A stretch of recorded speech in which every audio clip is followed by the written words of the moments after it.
Hey there guys, I'm back to another video. Today I just want to give my quick thoughts on the Splatoon Global Testfire. I already gave some of my thoughts briefly on the Two Players Podcast episode 30, but that I guess session where I talked with me and my friend, it was only for the first session, and then since then I played two more sessions after because it was across 3 days and there were multiple sessions throughout. I sadly was not able to play all of them because they were either too damn early in the morning or I had something else to do during the time.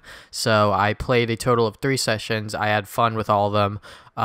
Despite, the servers sometimes kicking me off or like some connection issue going on with the servers or something like that. But other than that, when I was playing the game, it was really fun. Like, honestly, if we're looking at the Splatoon lineup, the Switch lineup, excuse me.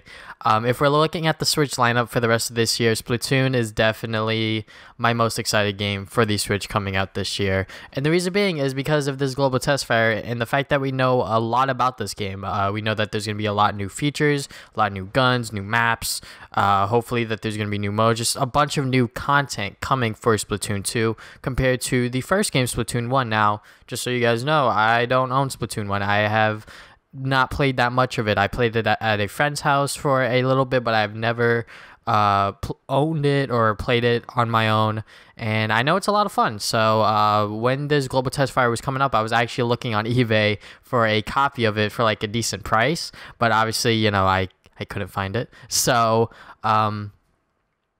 what's it called, I just waited, played the Global Testfire, and I am satisfied with it. Do I think that they should have extended or like added more times? Yeah, definitely, because like I think Friday there were 2 times, and then Saturday there were 3 times, and then Sunday there was only 1 time, and that 1 time was in the morning. Like, that was in the early morning. So what I feel like that they should have done was have that Saturday schedule and move it to Friday and Sunday. Just have that schedule mirror all 3 days, because having as many times as possible gives you more exposure for people that are interested within Splatoon, and just give people more time to play.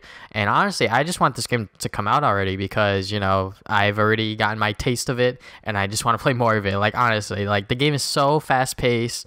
Matches don't take that long. I think like 3 minutes at most, because that's how long a match is, I believe. So 3 minutes long, and on top of that, you'll just see the hour go by extremely fast. Like, when I first played the first session, the hour went by so goddamn fast. I was like, what happened with my time? Like, I could honestly play Splatoon 2 for like a long time. And honestly, I could see this game being played in portable mode, which personally I did use it in portable mode. I went upstairs into my living room and played it up there because I wanted to watch Dragon Ball Z at the time when Toonami was on and stuff. So I brought my Switch upstairs and I played it on there, and it's pretty fun. My only complaint with the game itself is that the gyro controls, I don't know why they are still having these gyro controls. I guess it's because a lot of people are used to the first Splatoon where you would play on the gamepad and you would tilt the gamepad to aim and shoot. This time it's a little bit different.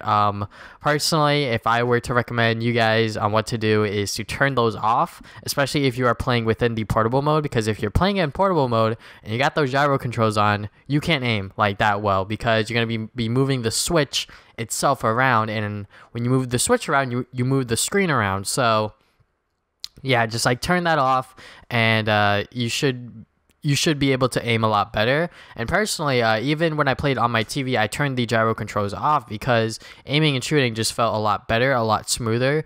And me trying to move my controller around to aim just felt a little bit weird, because I've never done that with a shooter before. So just using the right analog stick to aim and shoot, it just felt a lot more natural for me. So other than the times and like the gyro controls, I feel like that they should have added one more map for this Global Testfire, because when there's only 2 maps, you get a 50-50 chance on which map you'll play on, and when you play on the same map like multiple times, it just gets pretty annoying. And like, switching sides is nice, but it's still like a mirrored version of the map, sort of, in certain aspects. So I felt like that there should have been 3 maps instead of 2, just to like add that variety. And while we're talking about the maps, I'm going to talk about the weapons. The weapons are pretty cool. The only weapon I didn't try out was the sniper.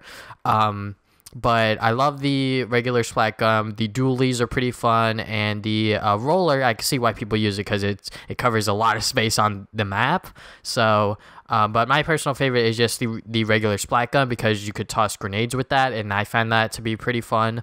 The dualies are also pretty fun, but the R button, instead of a grenade, you throw like a little thing on the ground and then it explodes, and that takes up a lot of ink. So I don't like that as much because I'll be like in squid form for a while just to like regen my ink. But other than those complaints, adding more times, gyro controls, and the maps, I feel like that this Global Testfire was pretty dope. It was pretty fun, and if you didn't try it out, maybe they'll do another one. I highly doubt it, but the game is supposed to come out this summer, and when that drops, I'll definitely be picking it up. It's gonna be a lot of fun, and hopefully they will have party mode, like you could like queue up with your friends, because I know that the first Splatoon didn't have that until like they patched it or something. Like they kept updating the game, so once they added that into the game, I think they did. But I hope that Splatoon 2 has like a party queue up system so I could play with my friends a lot easier. But yeah, I cannot wait for Splatoon 2. And out of all of the other Switch games that are coming out this year, I think that Splatoon 2 is definitely my number one. Obviously, Mario Odyssey looks awesome. It looks great. But the thing is that Mario Odyssey, we don't know anything past that first trailer that they showed us. So with Splatoon, there's obviously going to be more content, new weapons, new maps, new modes, hopefully, and all of this, new stuff that the first Splatoon didn't have. And obviously the Global Testfire, we got to play the game for a little bit, so that's pretty awesome. So that's why Splatoon 2 at the moment is my most excited game for the Switch, and then, behind it, Mario Odyssey, Mario Kart 8, etc. So what did you guys think about the Splatoon Global Testfire? What are some changes that you guys would have liked to see on it? Be sure to leave them in the comments below. And yeah, I think that's about it. Thank you guys for watching this video. Haven't already, subscribe. New videos are put up every Saturday. You want to follow me on social media, Facebook and Twitter. Links will be in the description below. And I think that's about it. Thank you guys for watching this video again. And I'll see you guys next time with more videos. Game on, gamers.